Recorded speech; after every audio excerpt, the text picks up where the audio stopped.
Halo semuanya, Assalamualaikum warahmatullahi wabarakatuh. Kali ini saya akan mencoba mengangkat sebuah kisah nyata dari seseorang yang kita sebut saja namanya Siti, dan ia pernah melakukan langsung sebuah ritual pesugihan.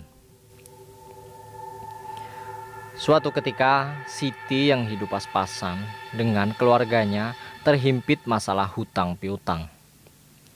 Yang menurut Siti, hal tersebutlah yang membuatnya nekat melakukan sebuah pesugihan.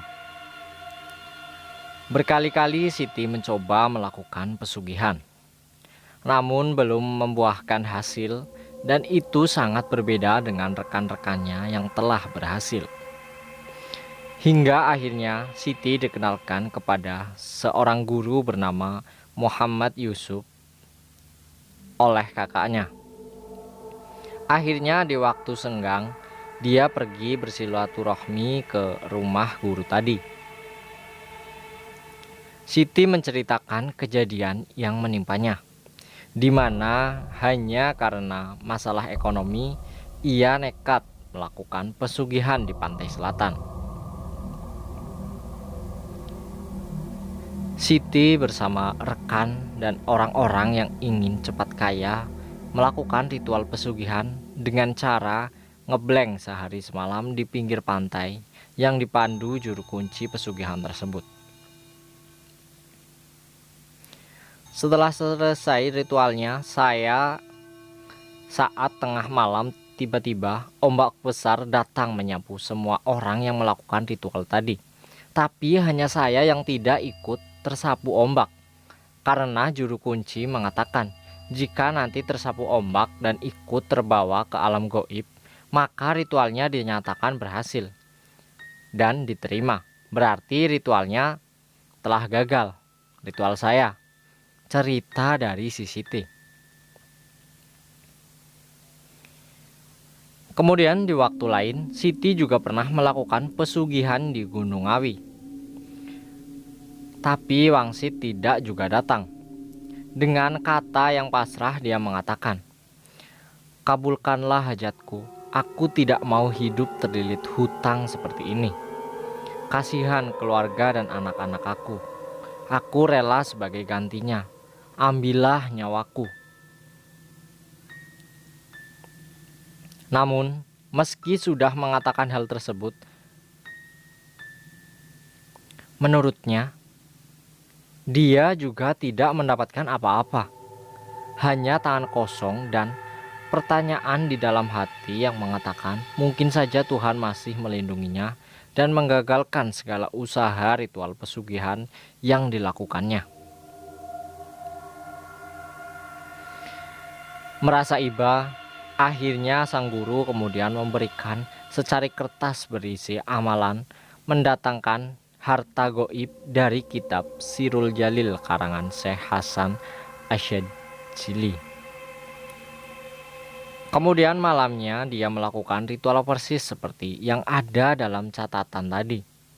Di dalam kamarnya memakai penerangan lampu berwarna kuning sesuai syarat agar kodam mau datang. Ritualnya dimulai sejak jam 8 malam hingga selesai jam 4 subuh. Setelah selesai semua ritualnya, kemudian datanglah seekor naga besar di hadapannya. "Apa yang engkau inginkan sehingga engkau memanggilku?" tanya naga tersebut. "Aku ingin harta darimu," jawab si Siti. "Baiklah, ambillah harta yang ada di dalam mulutku," ucap sang naga. Kemudian, tanpa berpikir panjang, Siti langsung mengambilnya dengan tangan kanan, dan yang didapatkan berupa batu besar, sebuah mangga tapi bulat. Dia sangat senang dan bersyukur atas apa yang diterimanya. Paginya, Siti mendatangi kediaman sang guru untuk menceritakan apa yang dialaminya, lalu menunjukkan mustika yang didapatnya. Melihat hal tersebut, Gurunya hanya tersenyum dan berpesan agar menjaganya, serta tidak menjual mustika tersebut. Kemudian, Siti diberikan secari kertas berisi amalan dari surat Al-Ikhlas, lengkap dengan kunci doa serta ritualnya. Gurunya berpesan, jika berhasil maka Siti akan mendapatkan uang kurang lebih 3 miliar. Akan tetapi, terkadang dalam bentuk emas. Dengan syarat, sebelum mengamalkan, harus izib terlebih dahulu kepadanya, yakni sang guru, agar sewaktu-waktu ada sesuatu bisa dibantu. Suatu hari Siti berpesan kepada suami dan anaknya agar tidak mengganggu saat mengamalkan surat tersebut. Siti mulai dengan berpuasa di dalam kamar.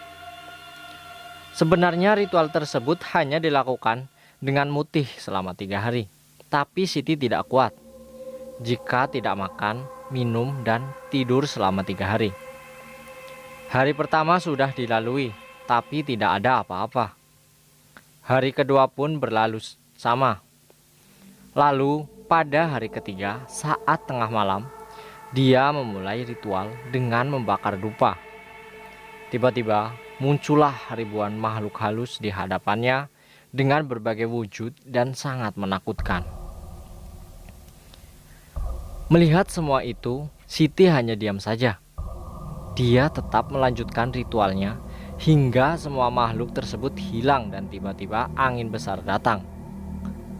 Lalu muncul sosok raksasa bertubuh perak seperti robot dengan jari-jari sebesar manusia. Sosok tersebut memakai sorban di leher, namun Siti tidak dapat melihat wajahnya karena yang terlihat hanya cahaya putih yang menutupi wajahnya. Sosok besar tersebut membawa sebuah kitab kuning keemasan di tangan kanan, sedangkan di tangan kiri membawa sekarung emas. Dan itulah kodam dari surat Al-Ikhlas yang bernama Syekh Abdul Waqib. Kodam tersebut berkata, "Apa yang engkau kehendaki hingga engkau memanggilku? Engkau menginginkan yang ada di tangan kanan atau di tangan kiriku?" Tanya dari sang kodam tadi. "Aku ingin harta yang ada di tangan kirimu buat membayar hutang dan merubah perekonomian keluargaku," jawab si Siti. Kodam tersebut menjawab, "Baiklah, jika itu yang engkau mau, tunggulah sebentar." Lalu dikibaskanlah sorban hijau dari lehernya. Tiba-tiba angin besar datang dan mengangkat semua yang ada di kamar. Hingga Siti juga terbawa terbang ke langit-langit dan kepalanya terbentur ke atap. Mengalami hal tersebut, Siti berteriak meminta tolong kepada suaminya. Namun suaminya kesulitan menolong karena sejak awal pintu kamar telah dikunci dari dalam. "Ya Allah, aku sudah menyesal. Aku tidak akan meminta harta lagi," doa si Siti. Lalu anginnya pun mereda dan semua benda-benda yang ikut terbang terjatuh. Begitu juga si Siti. Kejadian tersebut membuat Siti harus pergi ke dokter diantar suami untuk berobat. Keesokan harinya, Siti mengunjungi gurunya dan menceritakan apa yang dialaminya. Mendengar kejadian itu, gurunya sangat marah karena Siti tidak memberitahukan sebelum melakukan ritual. Gurunya menjelaskan bahwa ritual tersebut hanya akan berhasil jika mempunyai hati yang bersih, tanpa campur tangan dengan duniawi. Dan yang terbaik dari pilihan antara tangan kanan dan kiri tersebut adalah kitab yang dibawa di tangan kanan. Kemudian, kemungkinan kitab tersebut berisi amalan tingkat tinggi. Memang, melakukan pesugihan seperti ini tidak membutuhkan tumbal, tapi memang tidak semudah pesugihan yang meminta dari jin kafir.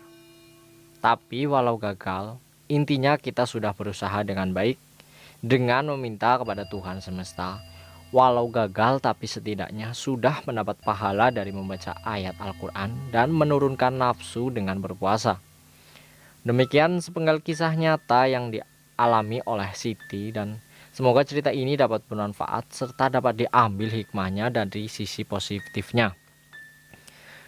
Dan saya ucapkan terima kasih kepada teman-teman yang sudah menyempatkan untuk menonton dan mendengarkan cerita ini sampai dengan selesai.